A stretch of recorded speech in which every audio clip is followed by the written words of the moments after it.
What's up, Dougal Bug?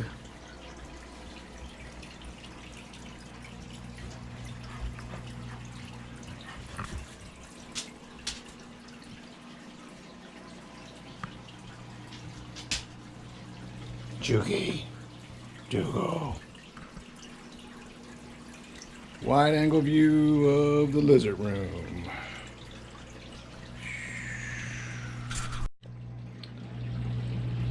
So as you saw when you first walk in, on the right hand side is my saltwater aquarium with my undulated triggerfish Shamrock.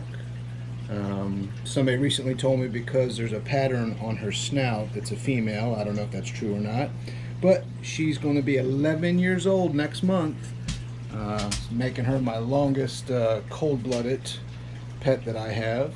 But 65-gallon aquarium, old school tide pool 2 bio wheel filtration with a little protein skimmer. I got a bio pellet reactor. That's the auto top off reservoir with some fresh water. I've got a big aqua clear hang on back power filter where I put some ChemiPure Blue for some chemical filtration just to help. Obviously this tank, she is a carnivore. It is a high nutrient aquarium, and that's why I got some algae, which I don't mind. I like green's my favorite color. That's why I love her. So that is Shamrock the Undulated Triggerfish.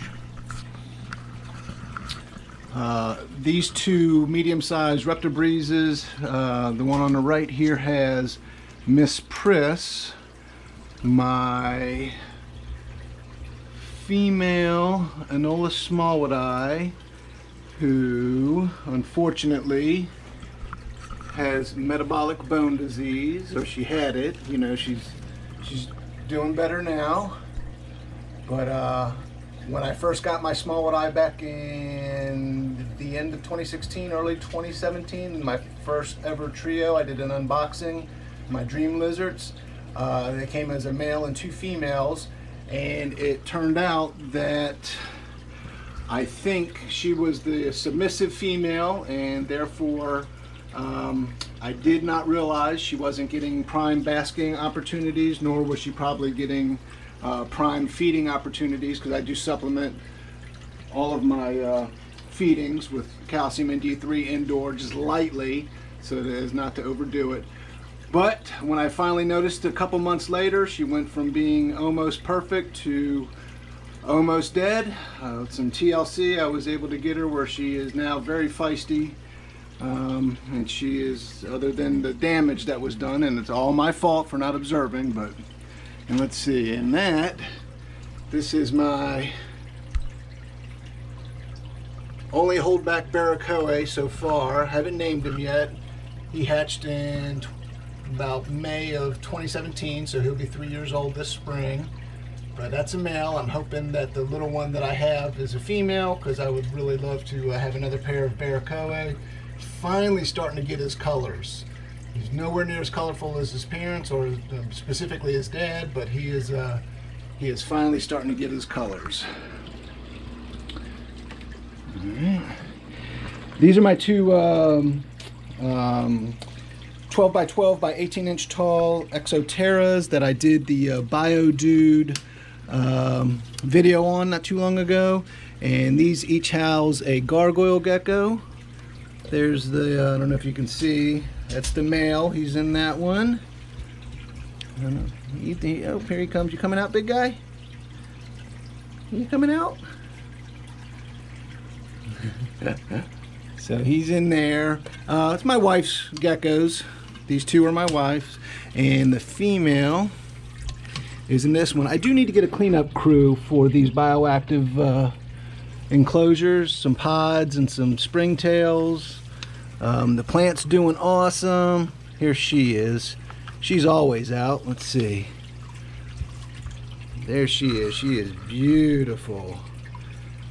But that's the female gargoyle gecko, looking nice and fat. And then obviously they get fed the typical crested gecko, gargoyle gecko diet, insects, mist it off frequently. Alright, and then of course here is my alligator snapping turtle. enclosure. I have 2 little gator snappers in here. There's one guy right there, and the other one, I can see his tail. He is underneath the driftwood. My last video was on these guys, and I've posted some stuff on Instagram and Facebook of them eating. I got some silver sides thawing out right now. I've been offering them thawed frozen food about every other day, and it does look like they've taken care of the vast majority of the guppies in here. There was a half a dozen mollies, they're gone. There was 2 dozen guppies, I see 2, and there was a dozen ghost shrimp. They are all gone, so they are doing well. Disregard the dates up here. These they're 5 nano reptibres enclosures, and 4 of them are in use right now with baby anoles. There's my only false chameleon, my first and only false chameleon that I hatched. Awesome. I will be keeping this little dude or dudette. I haven't handled him or her. They're relatively easy to sex because the males have the post-anal scale, so all I gotta do is grab them, flip them over, and I'll be able to tell if that's a male or a female. But I haven't done it yet. I'm not in a hurry to do that.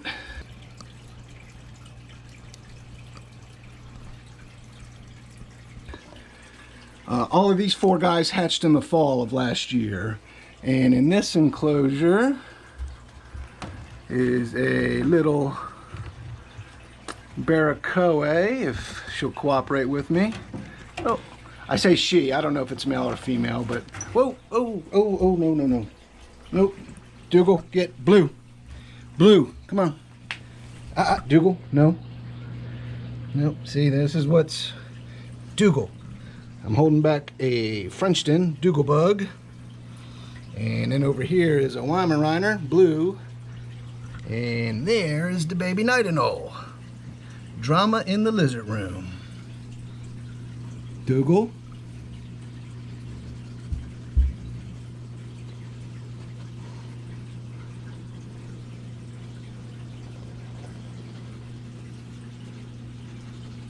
All right. Ooh. Success. Nope, get back in. There you go. Woo. All right. That's some excitement. Let's see if we can look at these last 2. These 2 are smallwoodi, and I don't. Yep. Oh. Beautiful smallwoodi right there.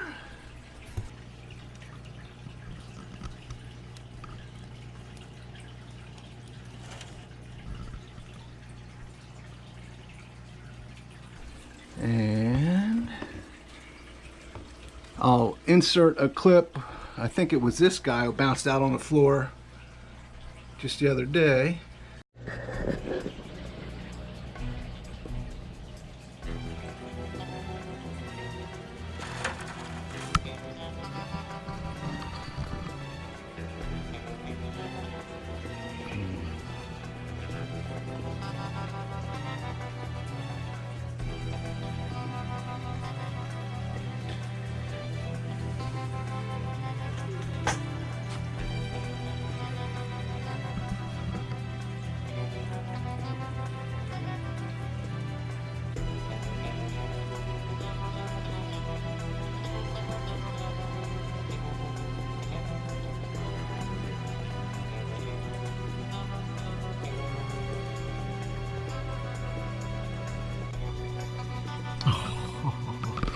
No.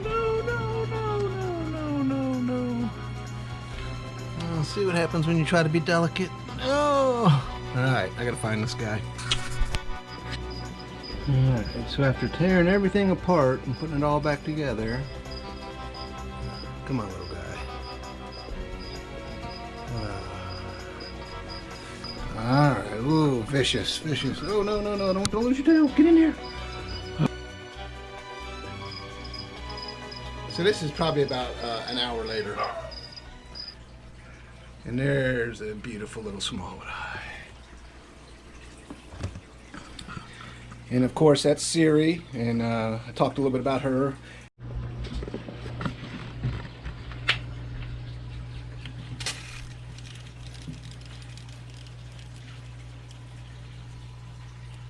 And this is Siri. She'll be 9 years old this year. I hatched her and she's my oldest animal in my collection that I have the privilege of caring for. Beautiful female night anole, old lady. I have her by herself.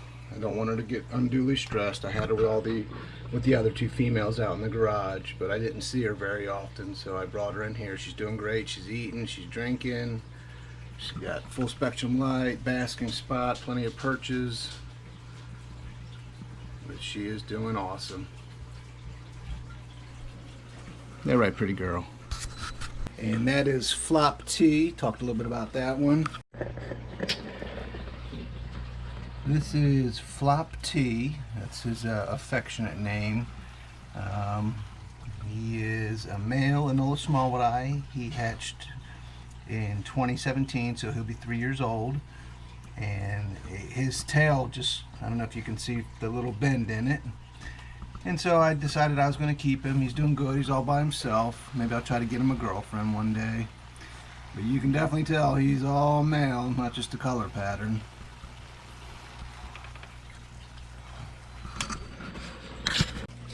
So this is my adult, or I guess my breeders. I don't know. No, they're all pets. I'm not all about just breeding them. It is cool if they behave naturally and they mate and you successfully incubate eggs. I think that means your husbandry skills are good and you're doing something right. And that's what it is for me. I'm not a breeder to make money. I'm not a breeder to, for any other reason other than I want to keep them as give them the best lives possible, and obviously compatible pairs and mating and breeding is all a part of that. So this is Blue, and there's Awesome Blue, and this is his girlfriend. I take that back. Woo! This is the male is Chip and the girl is Blue. So I'm talking too fast. I gotta slow down. So there's Chip, and there's Blue. And then, don't want to pinch her tail. Over here we have Ricky and Lucy, the baracoae, the parents of the two that I just showed you, the little one that jumped out on me and the other one, the male. But look at how beautiful he is. Look at the spots and the pattern, that orange stripe. And there's his girlfriend Lucy. Now these three enclosures are Dragon Strand Breeder Series enclosures. Awesome enclosures. I like them a lot. T5 UVB lighting on all three of them. Mist King for let me so I don't get nailed. That's Sid. That's my only common night anole male. And there is Louise, his girlfriend. I think I might need to put Thelma back in here. I don't get a lot of eggs, again, I don't need to, but it's cool to breed them and to successfully hatch them, and to put, especially for this species, captive bred common night anoles into the market so people can have a quality animal that they can raise up from a little one and hopefully be a little tamer. Here's the reservoir that distilled water goes in for the Mist King system. We move over here and look, I still got an audience. They made themselves comfortable. And this small tall Exoterra is my adult pair of Cuban false chameleons. And there is Gimli. And where is Miss Bella? She was just on the log. I don't know where she is. Where are you, pretty girl? Oh, there she is. And there's Miss Bella. Small tall Exoterra. Bugs in these two containers, superworms, crickets, and finally, I'm not going to mess with him, but there's his little snout. That is Tyrion, my son's leopard gecko. Everything down here is just storage. That's all empty. This 40 breeder down here is for the baby spiny-tailed iguanas when they hatch. Just some storage down there. Oh, and I think I walked right by Val. I did a little bit of work on Val's enclosure yesterday. Val is my Nigerian Uromastyx, and I believe after watching, oh boy, Dave Kaufman's tour of Camille Hammer's facility and animals, that Val is a male. When we got him a few years ago, or got her, it was sold to us as a female, but man, this lid don't want to stay on. I don't know what's up with that. Let's see. Let me see if I can get Val. I don't mess with Val. I don't. Val's definitely using that tail for what it's designed for. Oh, come here. Beautiful. Let's see. But look at that orange belly. I don't know if you can see it. Well, it's kind of pale. Maybe Val is a female. Orange chest. Well, it's difficult for me to tell. Anyways, awesome Uromastyx. I love them. But that's Val. Could be Val Kilmer. Could be short for Valencia, which is what we, because you know, orange Nigerian Uromastyx. But it's Uromastyx gayri. All right. Did a lot of work on her enclosure, or his enclosure, just the other day. Took out the bird seed, put some sand in, a little bit of mulch. Got that better hot spot. Looks a little more natural than it did. Oh, up here, just more storage. At one time, both these shelves and that whole rack system was nothing but baby night anoles. So that was 2017. I have not been that successful with eggs and hatching since then. And quite honestly, that was, if I just can do a quarter of that, I'll be happy, because I don't have to stress out about selling them and room and space and all these individual enclosures. All those critter keepers were full of babies. All those critter keepers, everything was full of babies. But this is the lizard room, and either before or after this, I've already showed you guys what I have out in the garage. And this guy hatched in May of 2017, so he's going to be 3 years old this year. Beautiful Anolis smallwoodi. Out here with his girlfriend. She also hatched out in 2017. Now these guys came from probably the same male, but I had two females when I first started getting all my eggs, and I don't know if they were related or not. So, and quite honestly, I don't know if who had them before me ever bred them to a different male. So more than likely they're related. So it's line breeding, but they may not be. And so during the cooler parts of the year, they're out here in a Zumed iguanarium out in my garage. Full spectrum lighting, plenty of basking, ceramic heat emitter for nighttime warmth. But awesome Anolis smallwoodi. This guy kept him back because his colors were popping. He's beautiful. He's a little stressed with me talking to camera on him.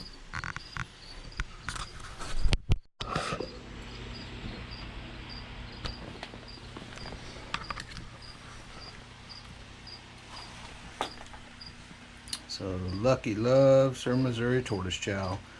It's moistened, it's not dried. I make it a little soft for them.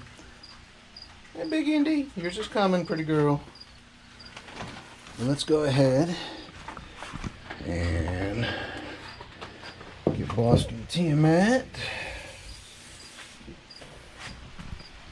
Hi, pretty girl. Oh, there you go. Big Bossk, what's up, buddy? Oh, heavy. Let's see if I can pick some skin off. It is dry in here. I do mist them off. Make sure they got a nice water dish. Go ahead, finish eating. I'm sorry. Bossk, gonna eat, big guy? So, Bossk and Tiamat, my adult pair of Honduran Spiny-tailed iguanas. This is their indoor enclosure. It's 6 feet long, 4 feet tall, 2 foot front to back. It is a customcages.com hybrid enclosure. Got all kinds of auxiliary heat to make sure it stays warm out here in the garage. That's on a thermostat that comes on if it drops below about 75. Got 2 mercury vapor bulb hot spots. I got a 4-foot UVB bulb also, just to make sure they're getting plenty of light. Zoomed habitat heater. Bossk spends a lot of time in the cork bark, and Tiamat spends a lot of time up in that corner. Hi, pretty girl. Let's see if she'll let me give her a good misting. Help her with that shed skin. Bossk tolerates it a lot more better than she does. Where you going?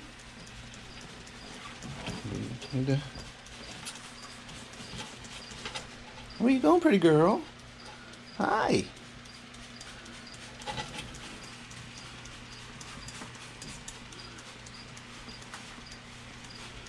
What are you doing?